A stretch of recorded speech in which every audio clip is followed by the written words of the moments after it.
Good evening, ID 916. I am Colin Miranda. So first, a flashback. Let's go back in time. About 2 years ago, right here at the Disciples Night, Butch Murphy gave a talk on the heart of a missionary disciple. And Butch Murphy helped to lead the mission trip that I was just on.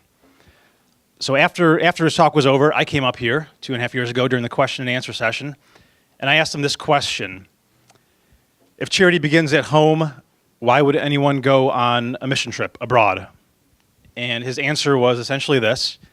He said, so God can break open your heart in a way he hasn't done before. Now, when I hear this, I hear pain and adventure. So I didn't go on this trip to serve the poor. I didn't go on this trip to encounter Christ as on a pilgrimage. And I did not go on this trip to spend a week in close proximity to the beautiful women of ID 916. But I will say at least 2 out of 3 of those were on my mind the entire week.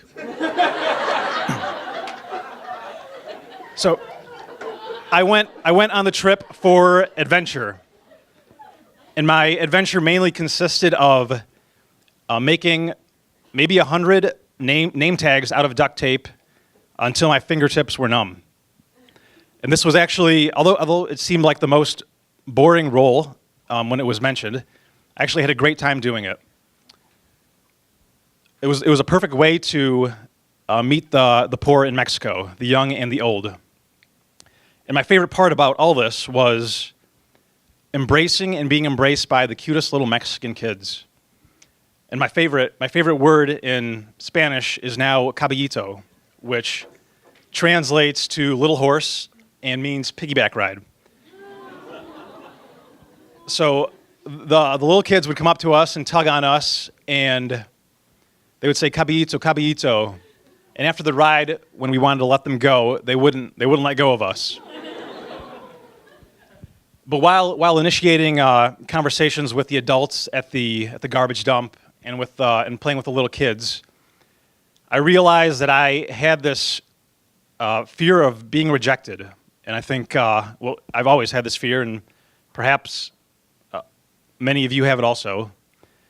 So I had this fear, and I wanted acceptance. And I wanted acceptance from the Mexicans themselves, but also from the other missionaries who were on the trip.